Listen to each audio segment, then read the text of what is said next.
Bom, irmãos principais, vamos começar mais uma aula. Nossa segunda aula, nosso disciplina de eclesiologia, tá? Vamos hoje compartilhar um pouco sobre alguns conceitos fundamentais da igreja. Que o nosso Senhor, nosso Deus, o Espírito Santo nos abençoe, nos direcione, tá? Que possa tocar no coração de cada um dos irmãos para que possa perceber, né, um pouco da tua palavra, que possa ter a percepção do teu amor. Que o Senhor possa direcionar cada um dos nossos irmãos. Em nome de Jesus. Amém. Iniciando a segunda aula, meus irmãos, igreja e o discipulado. Quais são as bases para o discipulado? A necessidade do discipulado, tá? Assim como criança, ela recebe nos primeiros dias de vida o alimento, tá, adequado ao seu tempo, da mesma forma assim um novo convertido. Ou seja, a vida espiritual, tá, segue o mesmo princípio da biologia, é uma necessidade. Né? Se você comparar Hebreus 5,12, você vai ver que Paulo está questionando os crentes, né, pelo tempo que deveriam ser mestres, mas ainda depende do leite, né, ao invés de alimento sólido. Tá? Então, o apóstolo ele não nega a esteja necessidade de leite, né, ao que ainda são novos na fé. O que ele aqui está rebatendo ou está expondo é o fato de crentes amadurecidos, cujas raízes deveriam ser fortes, estarem ainda repisando a todo momento, por falta de convicção, os rudimentos da fé. Né? Temos também um embasamento bíblico, além do fato de Cristo ter ordenado à igreja que façamos discípulos, Paulo, por sua vez, recomenda, tá, que eu, e o que de mim, tá, entre muitas testemunhas ouviste, confiaste, confio a homens fiéis, que sejam idôneos para também ensinarem os outros. 1 Timóteo 2,2. Então, o princípio prevalece no texto da continuidade. Isso pressupõe que o trabalho do ganhador de almas, do discipulador, só se completa quando Cristo é formado no novo convertido. Tá? Então, para isso existe um embasamento, né? Três exemplos no Novo Testamento. O discipulado do Paulo, do João Marcos e do Timóteo. O principal discipulador do apóstolo Paulo foi Barnabé. Né? Depois, em Gálatas 1,15, o apóstolo Paulo ele deixa explícito o tempo de duração do seu discipulado, antes de iniciar o seu ministério. Tivemos também o de João Marcos, que foi responsável pelo discipulado, foi Barnabé. Né? E veja que Paulo tinha razões para não levar João Marcos em sua segunda viagem missionária, tá? Devido a ele não ter retornado da primeira viagem, Paulo assim ficou magoado, não permitiu que fosse na segunda viagem. Então, Barnabé ele tinha razões contrárias para acreditar que João Marcos deveria ir. Então, mais tarde, o apóstolo reconheceu os frutos do trabalho de Barnabé junto com João Marcos, em 2 Timóteo. Temos o discipulado do Timóteo, né, na qual ele foi usado por Deus para falar do evangelho para sua avó, para sua mãe, está lá em 2 Timóteo. O texto ainda revela também outra verdade, o quanto os pais são importantes no discipulado. A importância do discipulado chega-se à conclusão, então, que o discipulado é sumamente importante e indispensável na vida de qualquer crente. Os pecadores aceitam a Cristo e são abandonados à sua própria sorte, sem qualquer acompanhamento. Então, o máximo que acontece é receber uma visita, tá? Quando na verdade deveria ser o inverso, nós devemos acompanhá-lo, estar junto, tá? Porque eles precisam ser alimentados, precisam ser ensinados, tá? Para que possam gerar frutos e serem firmes na palavra. Então, como fazer o discipulado? Eu tenho um discipulado individual, coletivo, tá? Individual, o cliente ele deve adotar, tá? Um novo convertido, tá? E acompanhar ele até que ele consiga caminhar com seus próprios pés, tá? Então, e acompanhar ele com qualidade, tá? No seu crescimento, ensinando a palavra, né? Para que ele possa crescer, amadurecer. O coletivo, nesse caso, o discipulador se responsabiliza por um grupo, que pode ser a classe de novos convertidos, a escola dominical, tá? Ou até mesmo um núcleo de estudo. Tá? Utiliza-se de literatura própria, tá? Ou daqueles livros, pequenos livros, aqueles folhetos, tá? Para poder evangelizar. Né?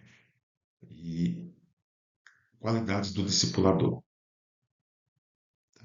O discipulador é alguém preparado, vocacionado para essa tarefa, né? Bebês espirituais têm que ser tratados da mesma maneira que os pais tratam seus bebês. Então, com disciplina, mas com amor, mas com graça, cercado de toda atenção, tá? Todo carinho e todo cuidado. Tá? É,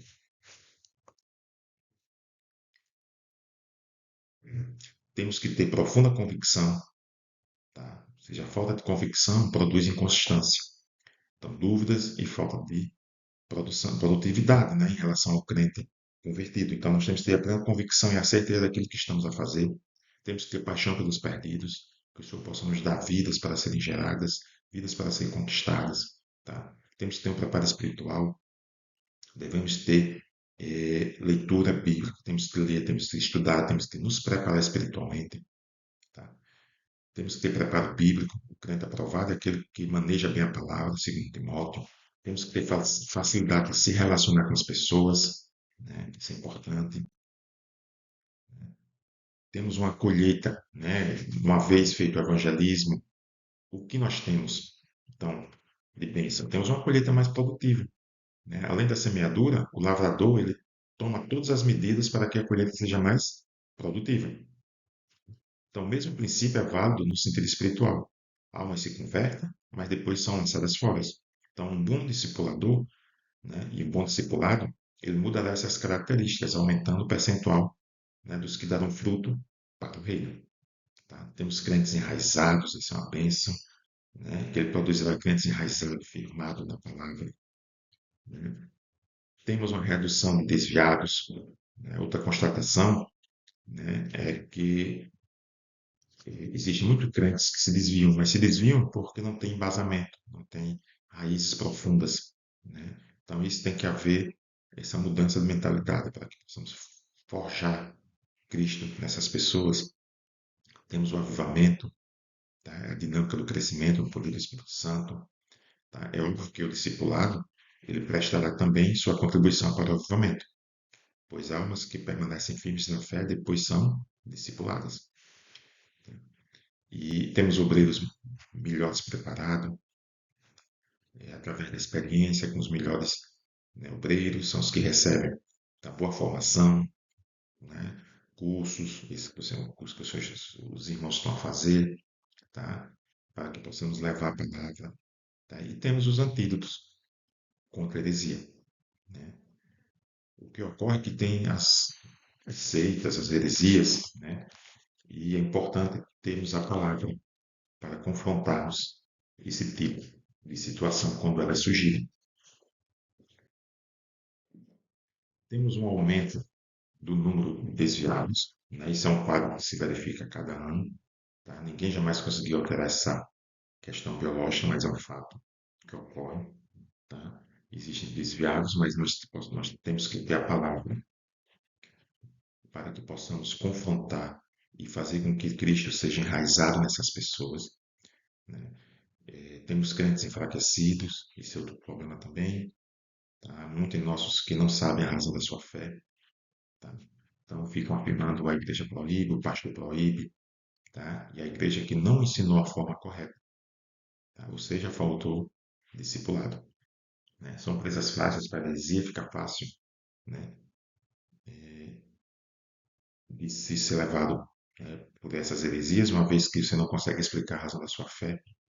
Temos obreiros inconsequentes, que é a desnutrição da infância, que reflete por toda a vida. Tá? Daí o obreiro, né, neófitos, inconsequentes e desleixados é apenas um passo. E temos uma igreja sem paixão pelas almas. Então, o maior objetivo nosso da igreja, eu creio, que é conquistarmos almas para o reino. Tá? Então, quando você tem um discipulador com essas características, tá? Eu enfraqueço o ídolo do Senhor, que o grande objetivo nosso é levar a palavra. Adoração. Nós temos a adoração ao Senhor, né, como um culto de adoração, louvor e pregação. Tá? Culto de adoração fechado, conhecido como festa. Né? Nesses cultos nós temos uma organização, tá? Nós temos o surgimento dos diáconos, dos presbíteros. O ministério de Paulo é dividido em ministério itinerante, carismático, ministério local, profetas, evangelistas, pastores e mestres. Então, quem são os profetas? Tá? É aqueles que mostram a vontade, tá, do Senhor, do nosso Deus. Tá? Esse é o profeta apontando qual o caminho deve ser trilhado. Ele simboliza pelo dedo indicador. Tá? Já o evangelista é aquele que sobressai dos outros, é aquele que chega a fazer parte, né, do evangelismo e sim é simbolizado pelo dedo médio. Os pastores é o comprometido com a igreja local, que tem que ter o cuidado e a preocupação de cuidar, tá, de nutrir, é o dedo anelado. E os mestres doutores é aquele que é raramente visto, mas é observado em todo o tempo, tá, que é simbolizado pelo dedo mínimo. A disciplina na igreja, a origem da disciplina, né? A disciplina, ela é encontrada no modelo da própria Deus, né? Quando ele, eh, quando Deus criou, né, a sua igreja, do fato, isso se apresenta em toda a criação, tá? Desde o trabalho até a educação dos filhos. Ok? Então, a correção ela é uma consequência de quando há algo de errado. A graça nos traz essa responsabilidade de vivermos em retidão. A função da disciplina, ela exprime um princípio divino nos nossos tempos. Tá? Desde o início dos tempos, Deus ele mostrou-se inteiramente, né, concentrado, tá, na disciplina. É importante que o crente entenda, que os irmãos entendam, tá? A disciplina. Tá? O Senhor disciplina aquele que ama. Tá? Então, a disciplina é um fato que é apresentado desde toda a criação. Em suma, a disciplina é boa e vem de Deus. Então, devemos nos sujeitar às autoridades constituídas. É como o apóstolo Paulo ele fala que toda alma está sujeita às potestades superiores, porque não há potestade que não venha de Deus. E as potestades que foram ordenadas por Deus, em Romanos 13, 1. De fato, né, percebemos o próprio Cristo reconhecia a autoridade de outros, né, como na ocasião do seu batismo com João Batista, o seu julgamento com Pôncio Pilatos. Lá em 1 Pedro 2,13, 14, ele fala: sujeitai-vos vós a toda a ordenança humana, por amor do Senhor, quer ao rei como superior, quer aos governantes como por ele enviados para castigo dos malfeitores e para louvor dos que fazem o bem. Tá? Então, qual a função da disciplina? A função da disciplina é um princípio divino. Tá? Então, desde o início dos tempos, Deus ele mostrou-se inteiramente contrário ao pecado. Quando Adão e Eva pecaram, Deus não permitiu que eles permanecessem no paraíso, mas expulsou de lá. Então, Gênesis nos mostra que o próprio Deus, né, disciplina quando descreve o fazendo com que o homem ele confessasse o delito que havia cometido. E Eva enganada pela serpente.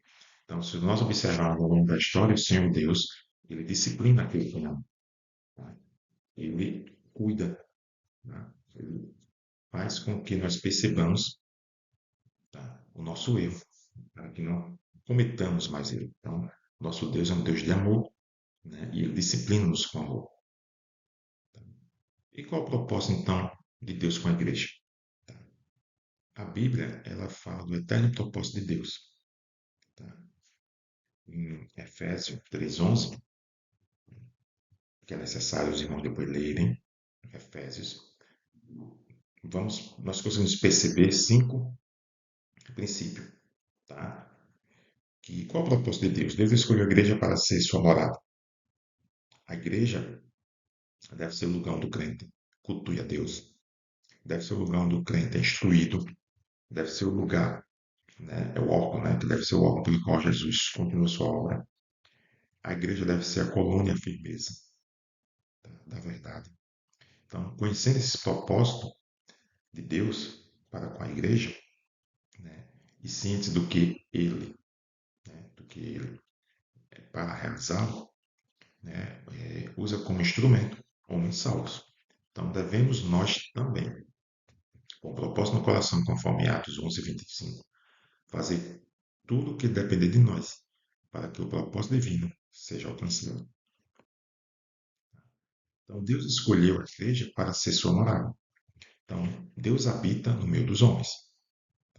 Lá no Velho Testamento, ele mandou levantar o tabernáculo para habitar seu povo, lá em Êxodo 25, e encheu da sua glória. Também o templo ele foi levantado com a mesma finalidade, 1 Reis 6:11. E Deus prometeu que seus olhos e seu coração estariam ali para sempre. No novo pacto, né, prometeu fazer da igreja sua morada, em Efésios 2:21, 1 Coríntios 3. Jesus disse, né, falando da igreja, aí estou eu no meio deles. Mateus 18, 20, 28, 20. Então, nessa dispensação, ele se manifesta pelo Espírito Santo. Por isso importa que a igreja esteja cheia do Espírito Santo.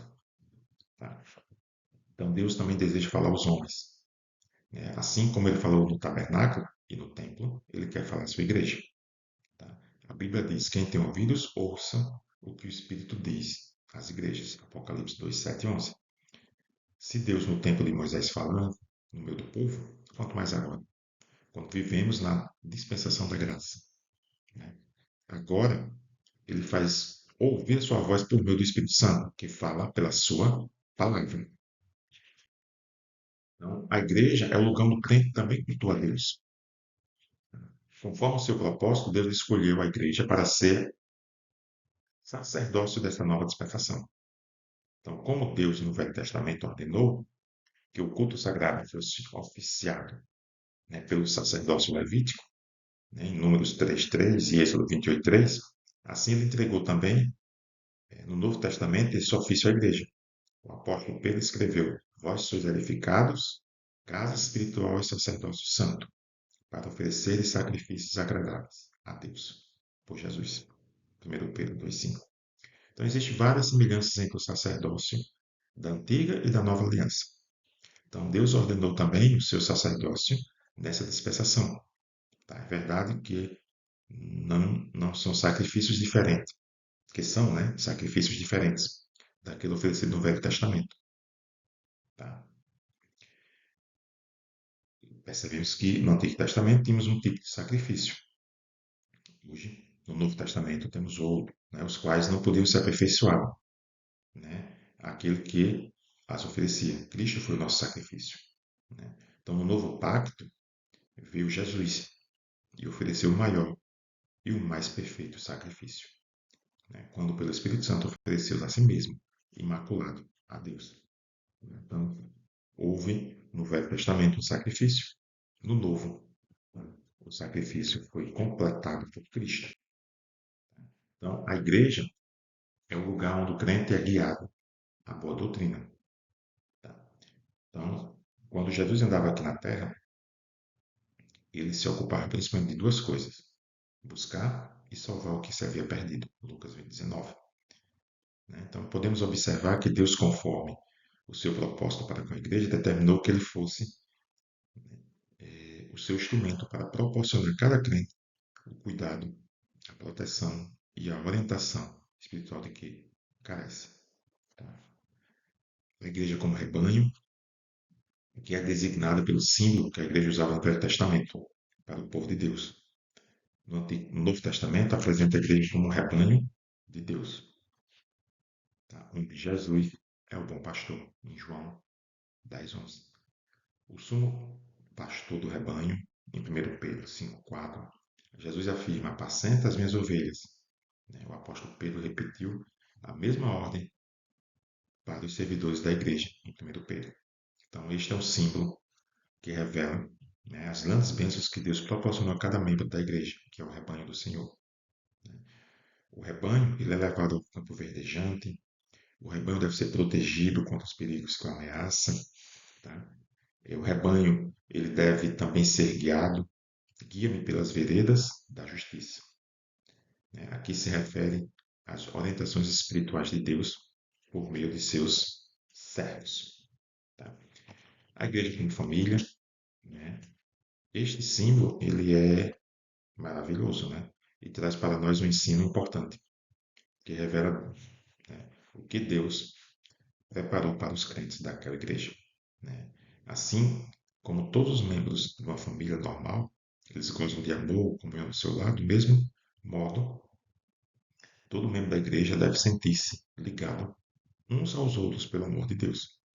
Ninguém deve viver só para si, mas também para os outros, tendo cuidado uns com os outros, chorar com os que choram e se alegrar com os que se alegram. 1 Coríntios 12, 26. Assim como todos os filhos, né, de uma igreja recebem a educação familiar e a devida orientação do lar, né, também a igreja é o lar espiritual, onde os membros indistintivamente recebem os cuidados e a alimentação espiritual e a orientação pelo qual poderão amadurecer espiritualmente. Tá? Então, a igreja também é um ministério. Foi um momento emocionante quando Deus revelou o mistério da igreja. Isso aconteceu, né, quando Jesus, depois de ter consumado a sua obra e aberto a porta da salvação para todos, voltou para o seu Pai.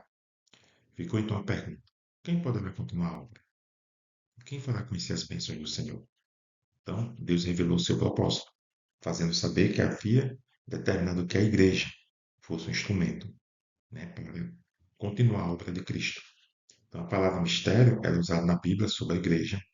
Representa, conforme a opinião dos eruditos, né, dos sábios de matéria, do assunto, um termo militar de expressão, né, um plano estratégico de guerra. Né. Antecipadamente, era preparado para enfrentar circunstâncias previstas.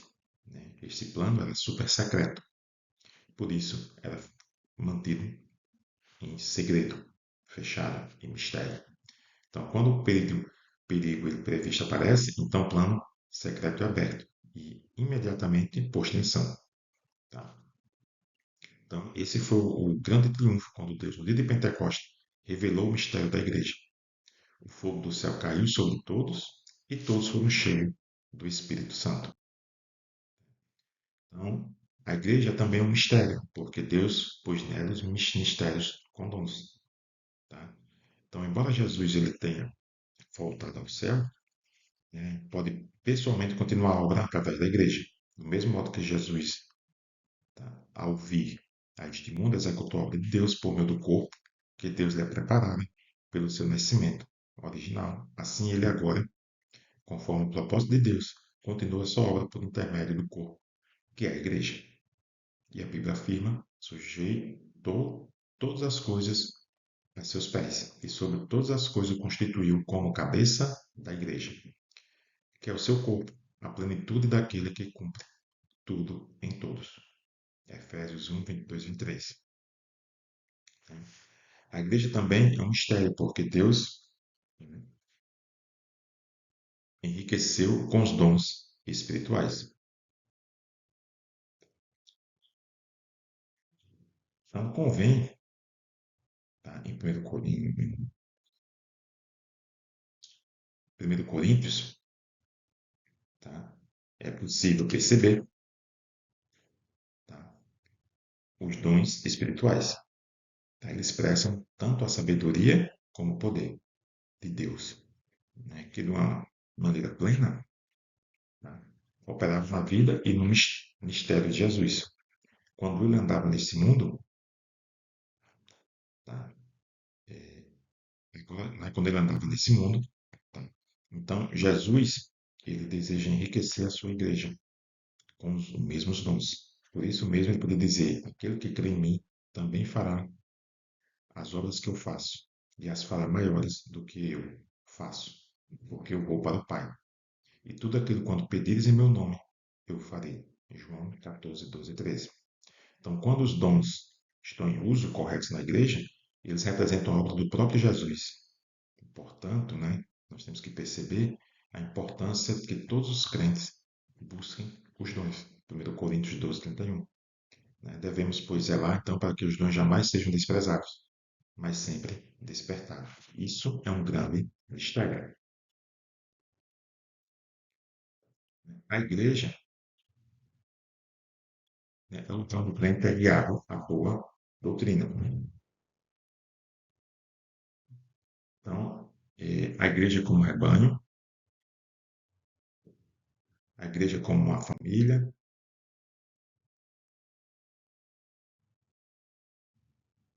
a igreja é um mistério, porque é a obra pelo qual o Senhor Jesus continua a sua obra.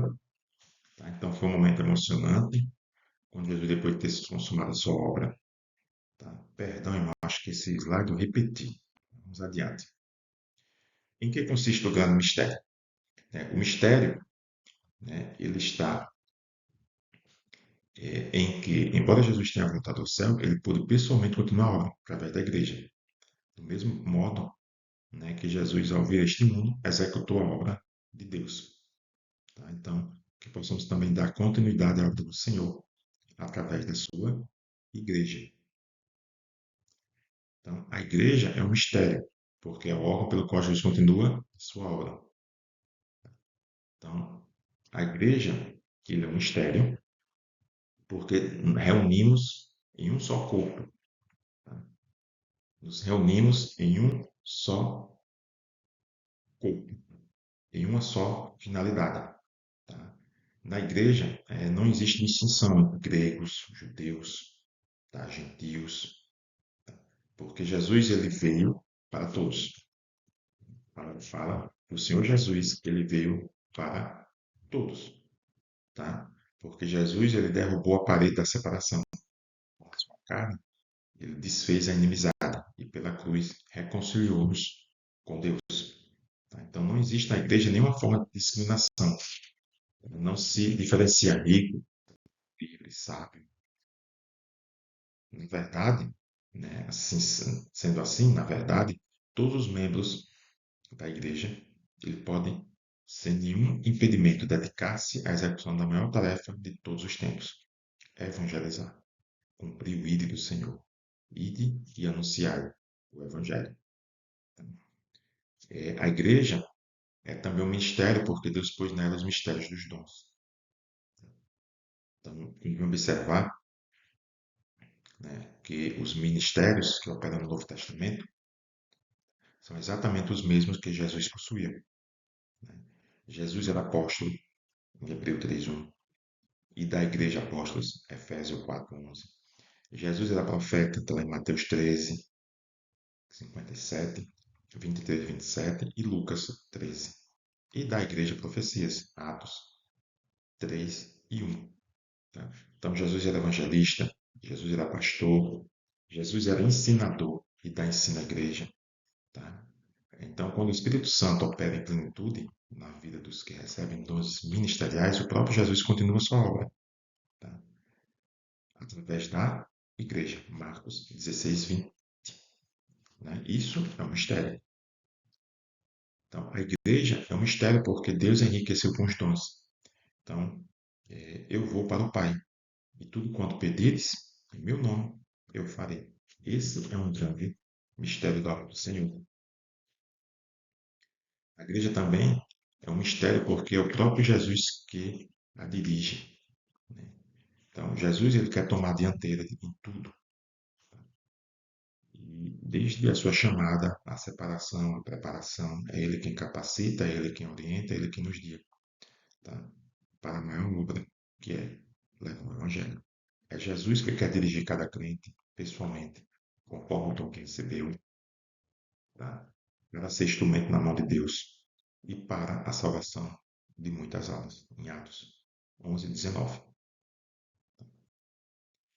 O mistério da igreja se expressa também nisso. Tá? Então, enquanto vivemos, tá, e agirmos conforme a vontade de Deus, isso é, ligado à cabeça, que é Jesus, de onde vem todo o crescimento. Tá?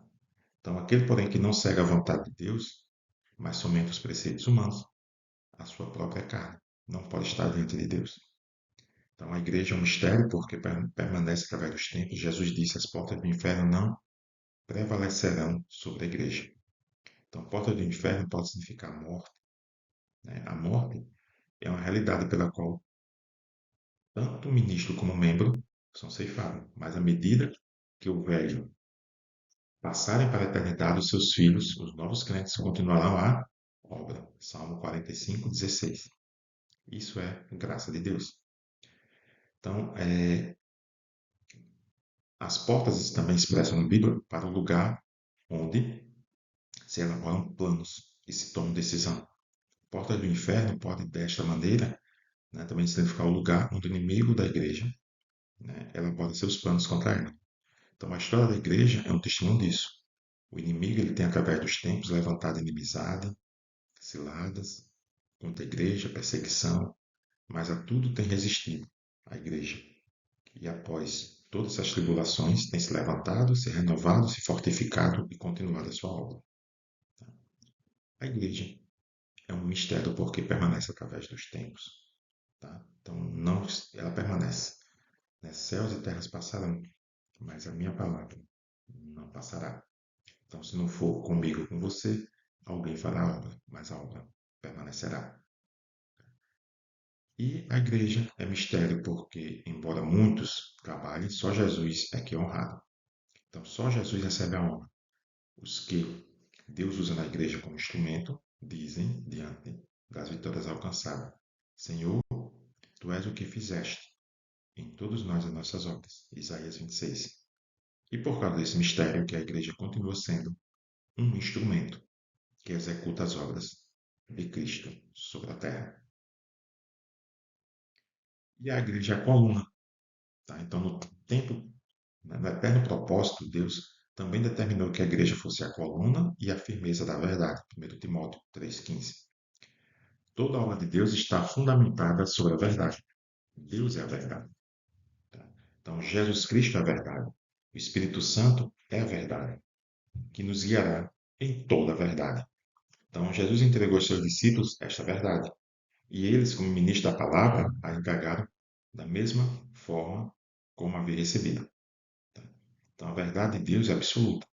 Assim como Deus é eterno, sua palavra também é eterna.